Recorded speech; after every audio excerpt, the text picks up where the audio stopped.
education. Education. We also discussed about what are the various nomenclatures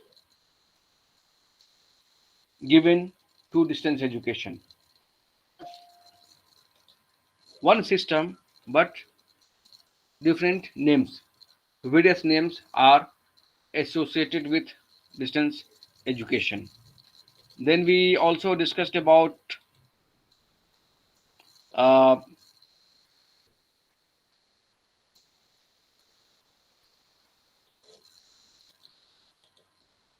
hmm, nomenclatures like correspondence education, uh,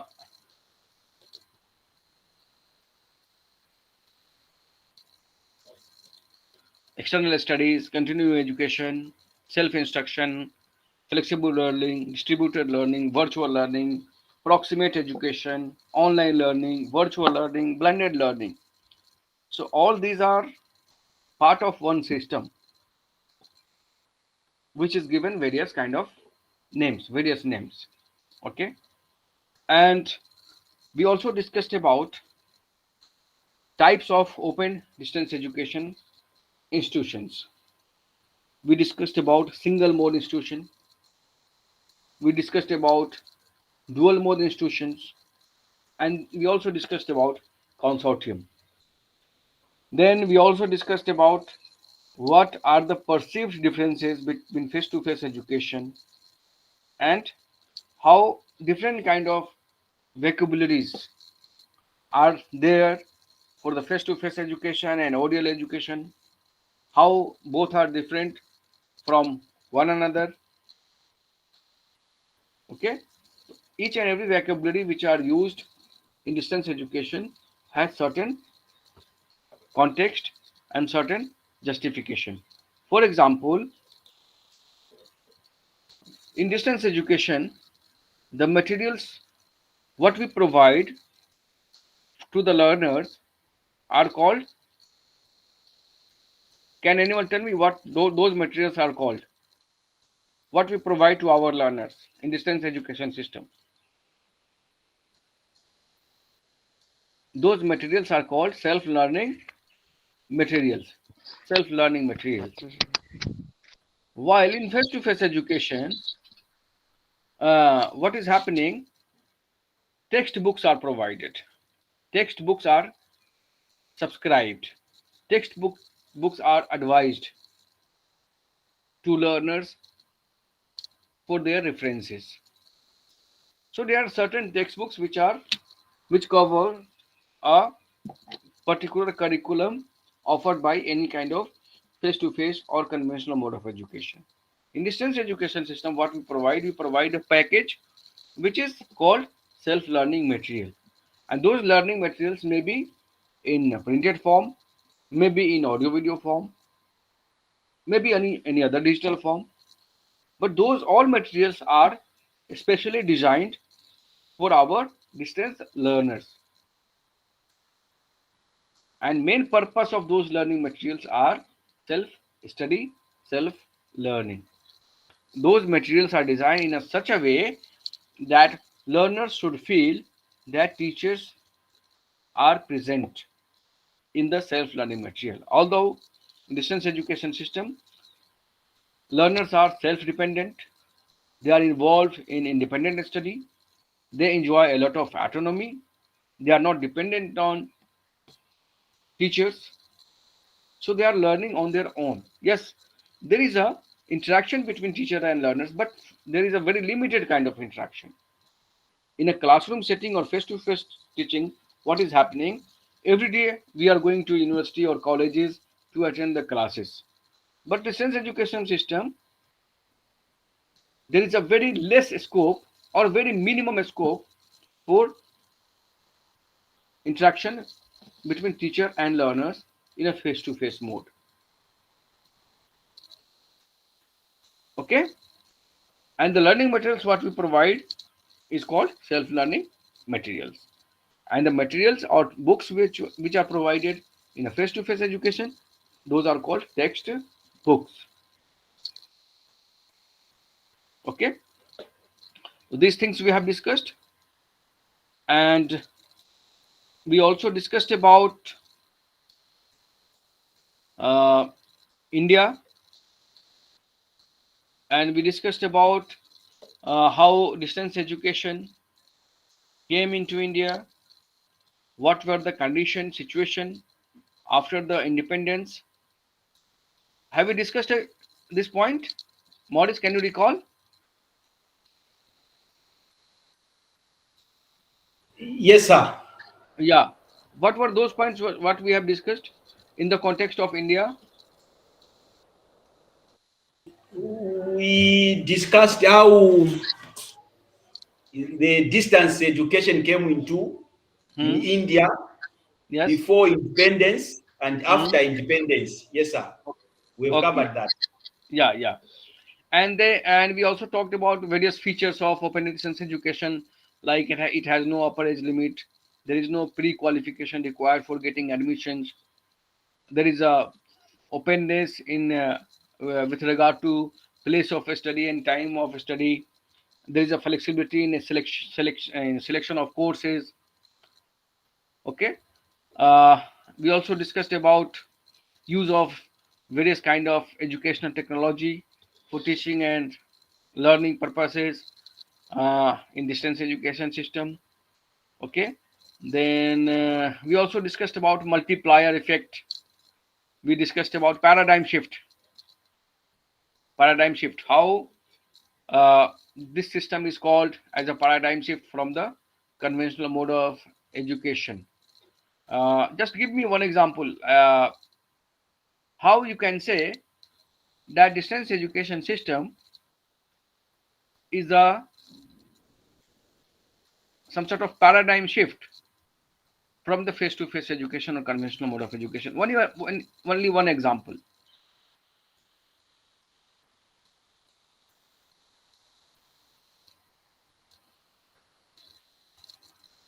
Anyone?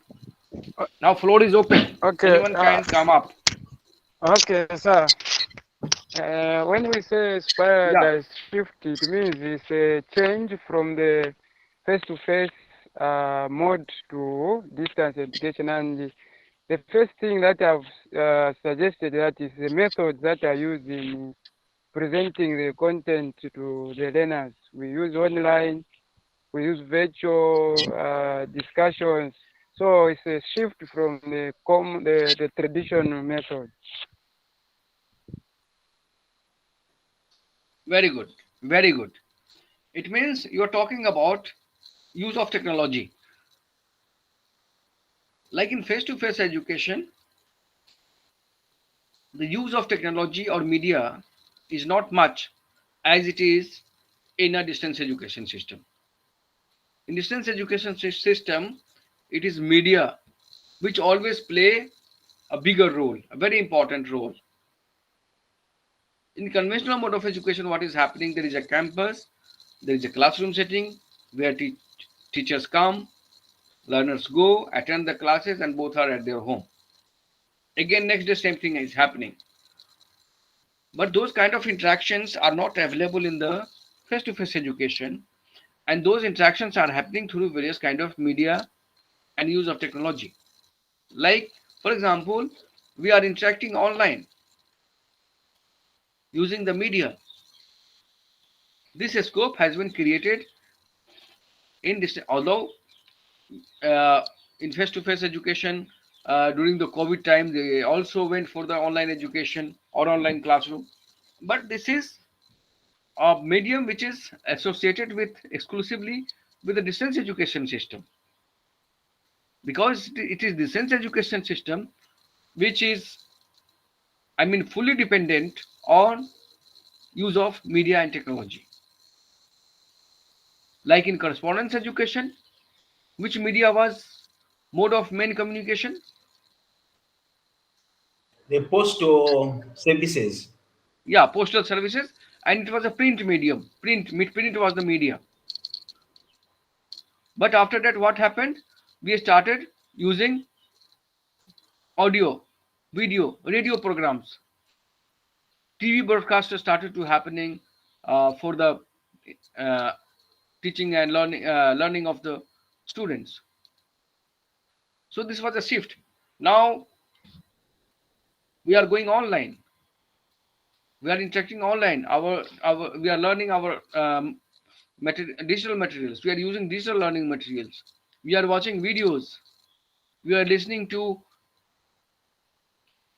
broadcasts. We are listening to recorded videos, watching recorded videos. So all these, I mean, digital media, electronic media, and print media, all these things are being utilized in a distance education system, which is a really big shift from the conventional mode of education, which was fully dependent on classroom teaching and learning. So in this way, this is a paradigm shift. Then we also talked about uh, just a minute.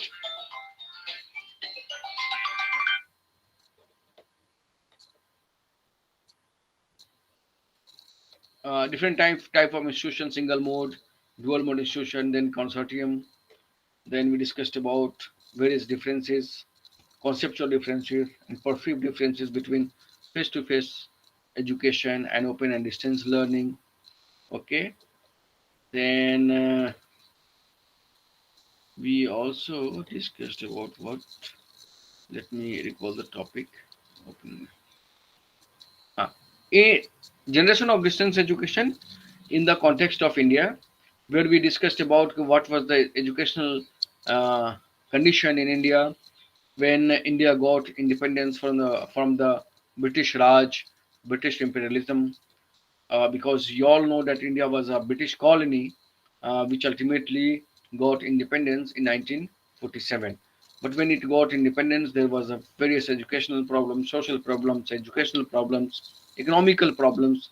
But after getting the independence, policymakers started to working to improve the system, and most importantly, the education system. And what population was huge, and demand of education was also very high.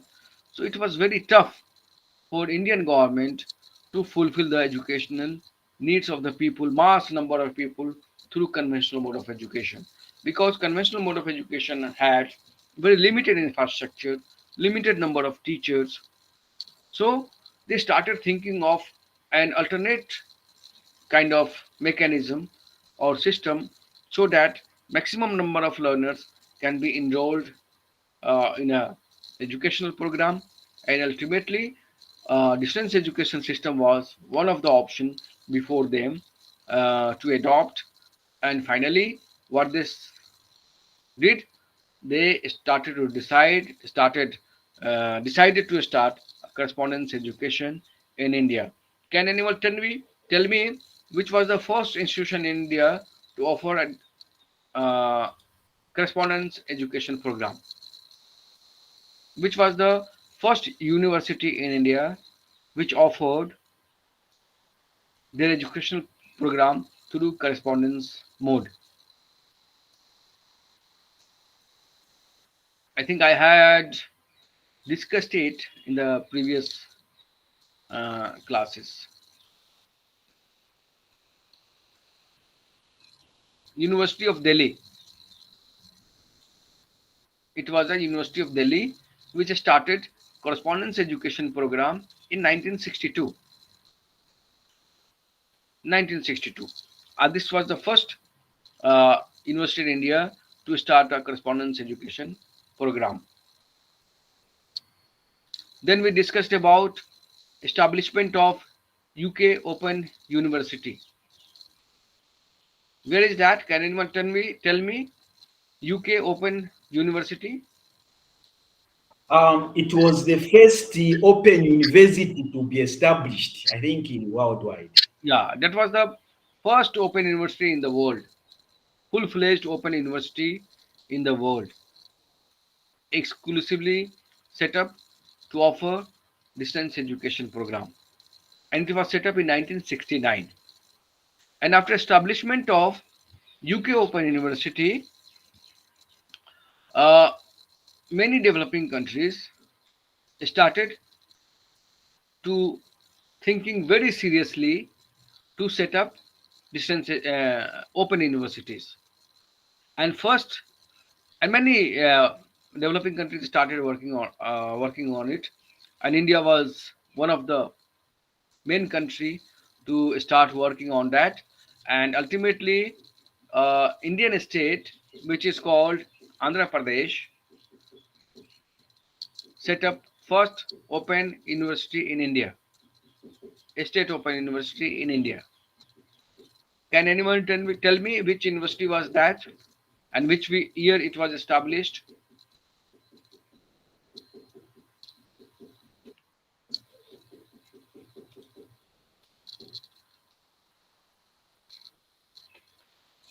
Muhammad Ahmad, Muhammad, Muhammad, can you listen? Are you listening me? Muhammad Ahmad? The question is, Okay, now he has switched off his camera. the question is, Maurice, yeah, Najatu, what you said? I said, can you repeat the question again? Yeah, I asked in India, which was the first open university set up by a state government The first university in and India. in which year? Yeah, Is it the one in Hyderabad? yeah, excellent. What is the name of that university? Um, University. Morris, I think unmute yourself. Yeah, Najatu.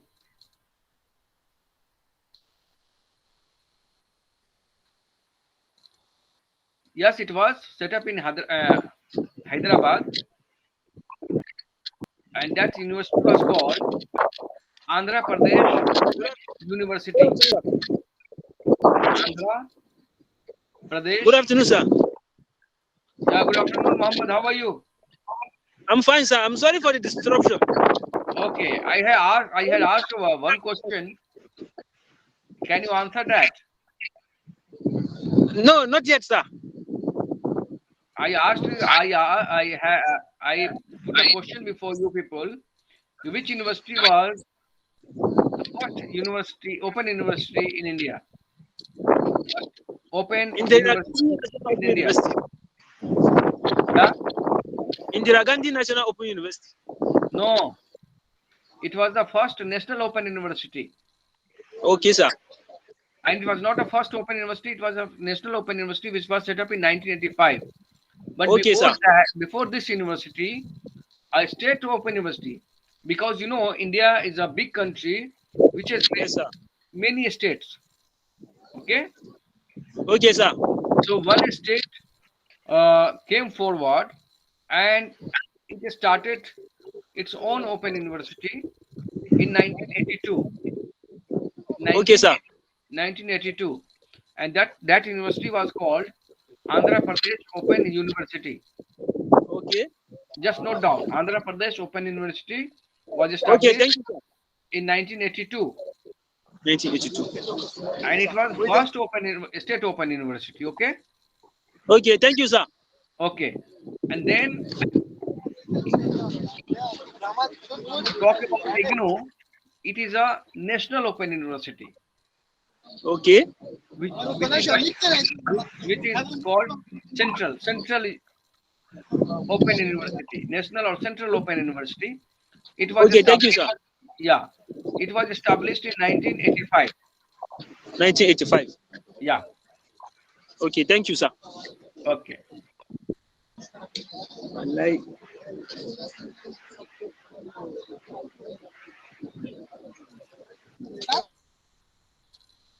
Okay, now moving forward, uh, after that, various open universities came up, and different states started setting up their own open universities. Okay, like YCMOU, Yashwantrao Chauhan Maharashtra Open University, then Uttarakhand Open University, then you can say UP Rashtriya Tandon Open University, okay, and like that.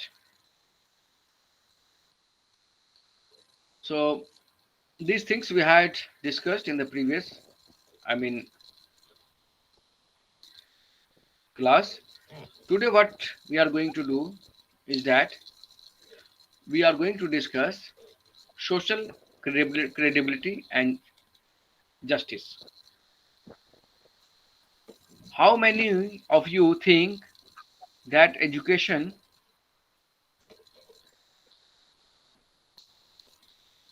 is part of social process and it has some social credibility? And how you can say that yes, distance education has social credibility? Matthews. All right, I think to me is through education, people do socialize. Socialization, it's like I think socialization perspective. Yeah, so through education, people are exposed to different people where they learn a number of things.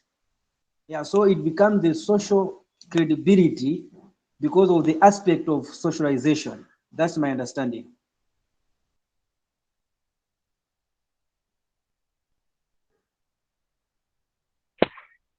Okay, further, maybe in addition, the provision of this education actually makes the society to become a knowledgeable society. So that's why it is part of social credibility.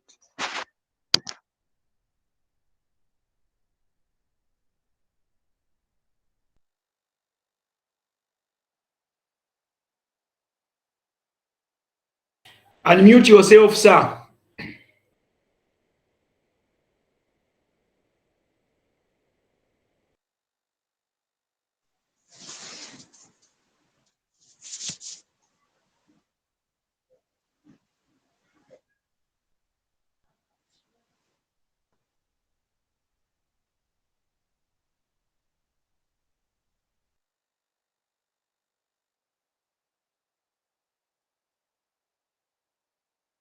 Your mic is off. Your mic is off, sir. Unmute. Okay, Maurice, I said what you said. Can you repeat your, I mean, observation? I was saying your mic was unmute. Okay, So I wanted to, yes. okay, just a minute.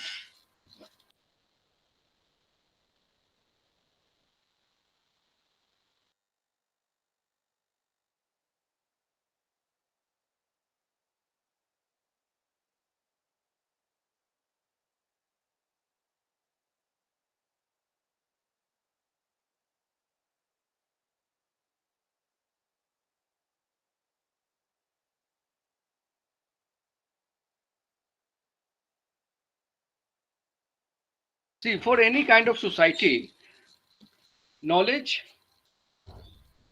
is the basic requirement. Without knowledge, society cannot progress. Knowledge is, I mean, mother of any kind of innovation, any kind of critical thinking, any kind of progressive thinking. If you have a knowledgeable person, you have knowledge, obviously you will have a comparatively good wisdom than an illiterate person. So knowledge is some sort of basic requirement of any kind of society, whether it is a Western society or Indian society or African society or any society of any other continent. Knowledge is the basic requirement to progress. So what education in a general term and distance education particularly is contributing to our society is that it helps in advancing the knowledge. So in whatever means, yes, there may be different kind of methods of educational transaction. There may be different methods of delivery of any educational program or support services. But ultimate goal of education or distance education is that advancing the knowledge. Then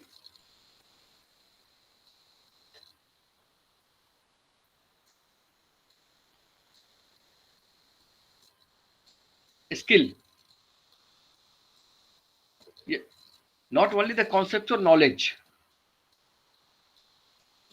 or any kind of understanding about certain things or unveiling the truth or bringing us from darkness to the light.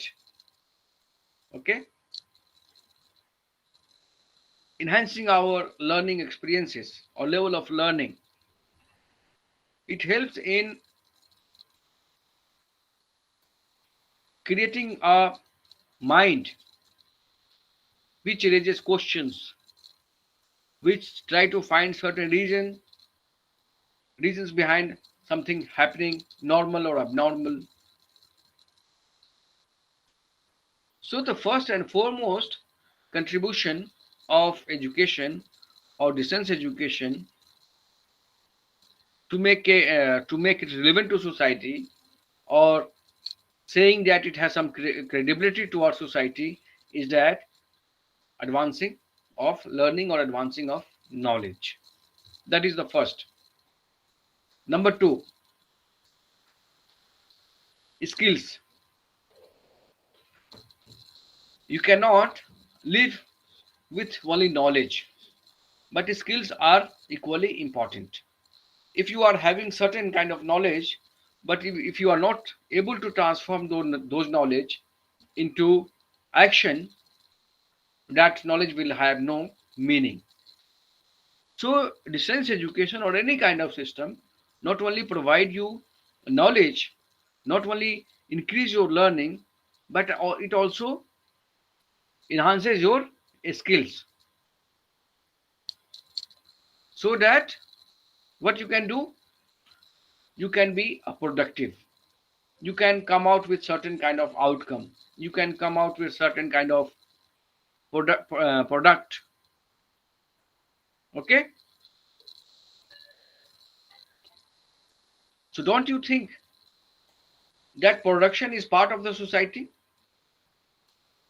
Any kind of industry or any kind of output, what we have or what we give, is ultimately for whom? For the society. If you are having a knowledge and you have written a good piece of research paper, or you have developed a very, I mean, good book, who will read those books? The people who are living in the society. Suppose I have developed a product. After getting the knowledge, I gain a skill to how to design a water bottle, and ultimately this water bottle is used by the society and people living in the society. So ultimately education has responded to the requirements of the society. Therefore society accepts the education or its requirement, or realizes its importance. By this way also education has social credibility. Then building a cultivated society or secular society. If I am a knowledgeable person, I know how to behave with our peer group, how to become a good human being, how to make our society more inclusive, more secular, more cultivated. So it is education which help us in achieving objective of creating a cultivating society or building a cultivated society. In this way, we can say that distance education has social credibility.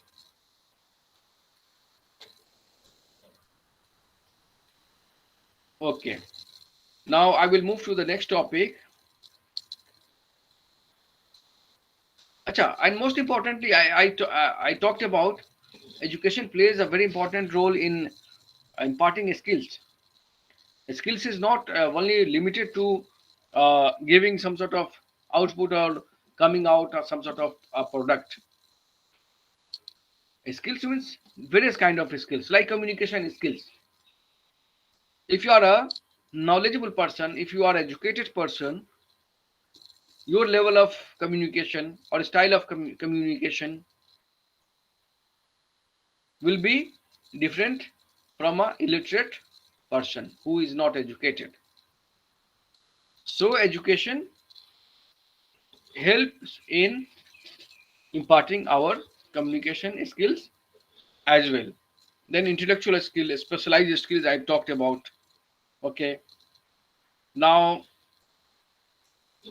we talked about building a cultivated society. We discussed about uh, and most importantly, it also help in differentiating what is right and what is wrong. What are the things which are morally acceptable and what are the things which are not.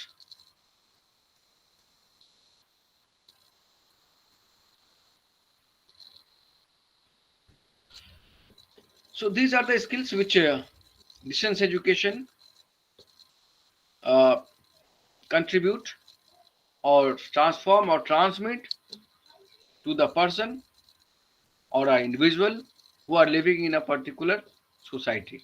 Or ultimately, what happens? We are able to create a good or very enriching and very productive society.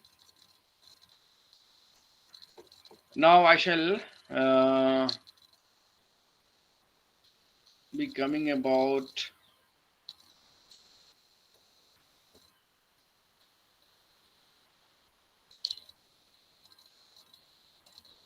okay, these are the academic counseling resources, online learning. The new topic, let me.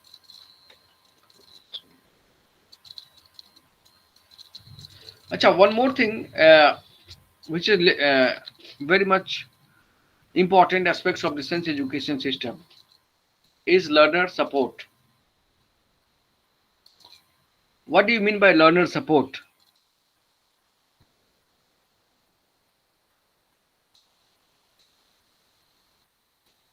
Learner support.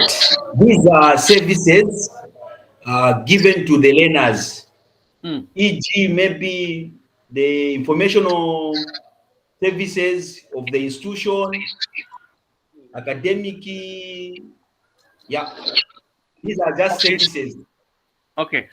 Don't you think that the support to learners are equally important in face-to-face education as well? They are very important because they will advance the knowledge of the learner. Okay. Yes. What are the things which comes under the learner support services? E.g., a learner will know maybe the admission requirements, the fees, what a learner is supposed to do. Yeah. Okay, that's fine. That's fine. But why I'm trying to, Maurice, I wanted to know if we take a face-to-face education and distance education system, where do you think that there is a essential requirement of support services? I mean, where the system cannot work without support services. It is face-to-face education or distance education, and why? Come again, sir. Come again. his mic is on. Come again with the question. Okay. I asked if you take face-to-face education or conventional mode of education, and we also consider distance education system, where do you think that support services are requirement of support services are more than the face-to-face education? Why do you think that support services are required more than the face-to-face education in ODL Okay, sir. system? Why do you think that support services are more important than the face-to-face education? Yes, sir. Support services are needed more especially in distance education. In face-to-face, a teacher will be with the learners. Now, distance education, there is limited time to be with the learners. Thank you. Yes, excellent answer. Yeah, because in the sense what Good morning, sir. Mohammed, can you mute yourself? Mohammed, can you mute yourself? Mohammed Ahmed, please mute yourself. See, conventional mode of education or face-to-face education is called teacher-centric education, where teachers are playing greater role in the teaching and learning process. But in distance education system, what we call it, a learner-centered education, where prime focus is on learners' requirements and their academic needs. Okay, so in distance education systems, learners are living in a remote area, campus is far away from their houses, teachers are not present before them, they are fully dependent on uh, learning materials what we have provided to them. Moreover, they are working people, most of the people are working, and most of the people, uh, due to some of their restrictions, are not able to join the campus education.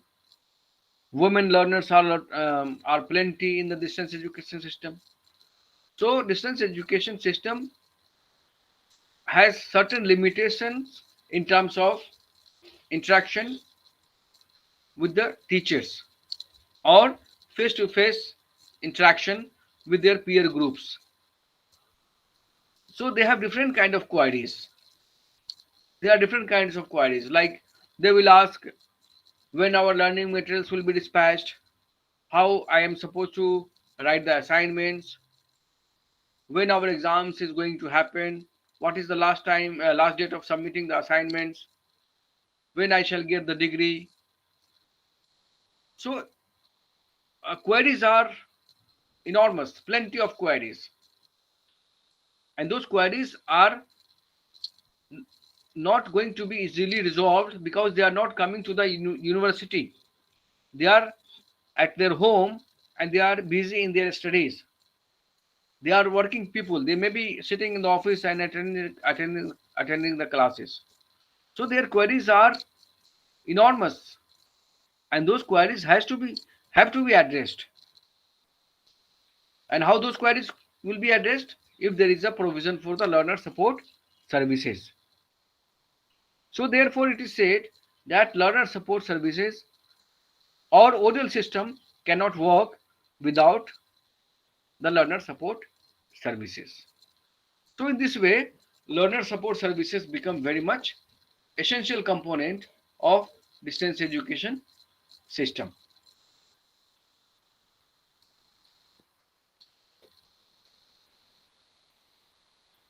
Clear?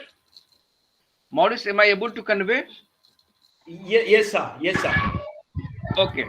I have a different view. I don't know you Yeah, can please. guide. Uh,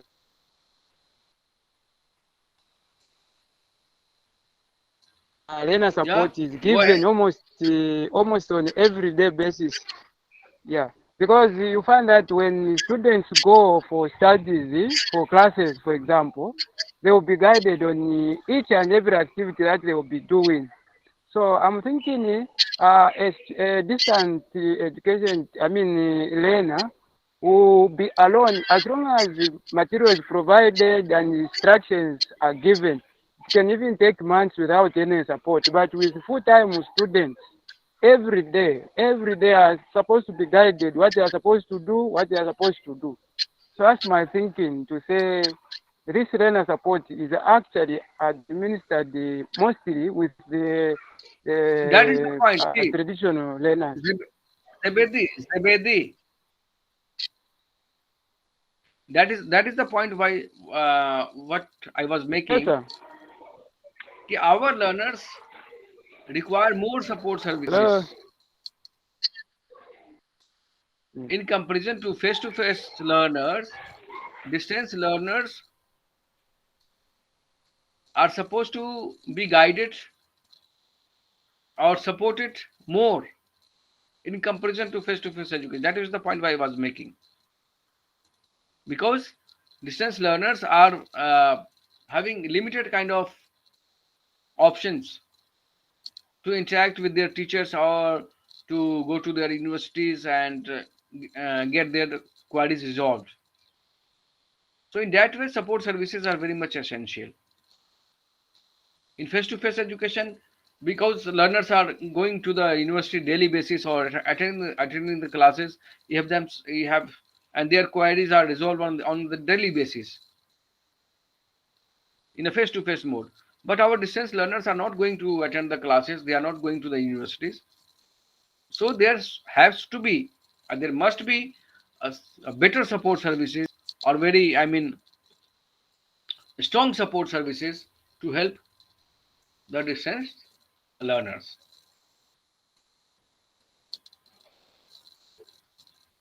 Okay. Now, Okay. No, it was just my thinking, sir. that was right thinking. At the same point, I was talking to you.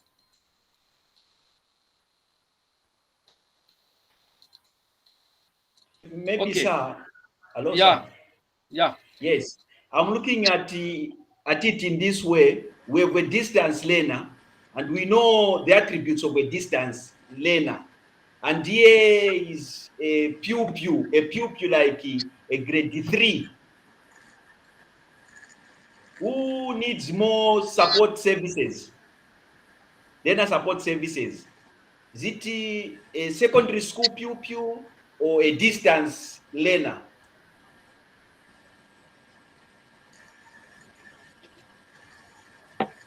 I think I cannot hear you properly. Can you repeat the observation? Um, Considering the question of Kaunda, Zebedi, Count. Okay. Zebedi. yes, I'm looking at it at the distance learner and a matured learner. Then also a secondary school learner or primary school learner who needs more learner support services. Okay. Okay. Primary versus secondary. You are comparing the primary students with the secondary one, isn't it? Yes. Yes. Yes, Zebedi, can you answer the query of Morris?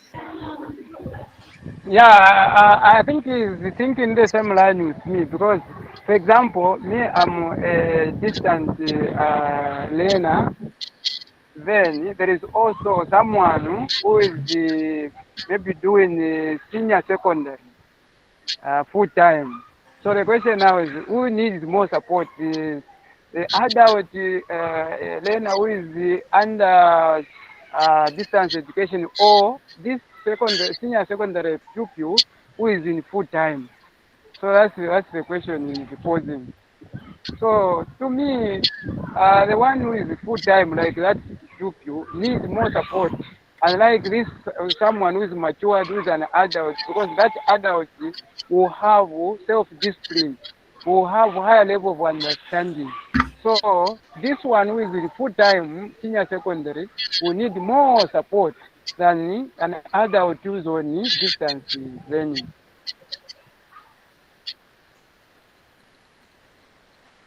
Morris? Do you are you convinced with the Well, Zibidi I observation? what Mr. Zabezi has said, like he's talking about learner support services counseling. Counseling is one of the learner support services. Learner support services like encompasses a lot of things, administrative, guidance and counseling. So what you're talking about is one of the learner support services. I hope you got my point. So you are just talking about like one out of many. Learner support services do not only involve counseling. I think for primary school people, say they only need like guidance and counseling. But for the digital learners, they need a lot of services, email, technical service, a lot of things need to be done, a lot of effort, and they need a lot of attention. So this is you are talking about guidance and counseling, and even this counseling session is part of the learner support service, but it's one out of maybe one out of many, one out of hundred. I hope you got my point. Yeah. Thank you, Masood. Nice observation. So let me conclude in this way that whether it is face-to-face education or distance mode of education, learner support is a very essential component. Yes, both the systems have different kind of mechanism for the teaching and learning. So in distance education mechanism, learner support services become more important than the face-to-face education. Why? Because of the requirements of the learners and diversification of the learners, level of learners, their backgrounds, socio-economic background, their profession. So distance education is a system which accommodates all. It do not discriminate on the basis of educational qualification or age or place of study or whatsoever. It is a very flexible and open system which have enormous flexibilities. So it accommodates all. So if there is a heterogeneous group of learners, their requirements will be different. Some may be very well motivated, highly motivated.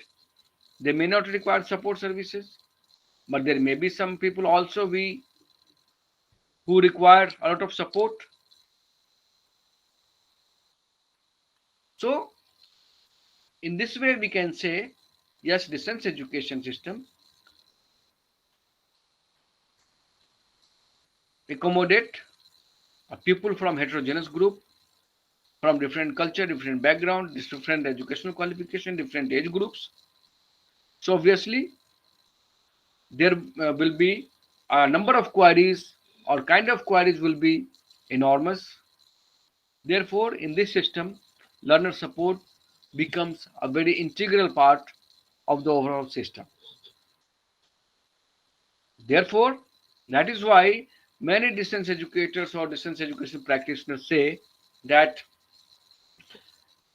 gamut of open and distance learning is gamut of learner support services. So learner support services has to be given paramount importance, high priority in the distance education system. I hope now learner support services is clear to you all. Okay. Now what I shall do here, we shall go for 10 minutes break. You can also go and have a cup of tea because it is morning in Africa. Zambia, Maurice, what is the time at Zambia right now? Uh, it's 12:44 a.m. 12:44 a.m. p.m. Sorry, PM. Okay, 12:50. Yes, 50, it is midday, eh? midday. Yes, sir. Midday. And what about Nigeria? 11:45. 45 11:45. a.m. Okay, 11:45 a.m. Okay, then you people also go and have a nice cup of tea I'm also going to have a tea because here in India it is 4:15 p.m. 4:15. So after having a cup of tea, we shall meet again and we'll start a new topic. Okay. Okay, sir. Thank you.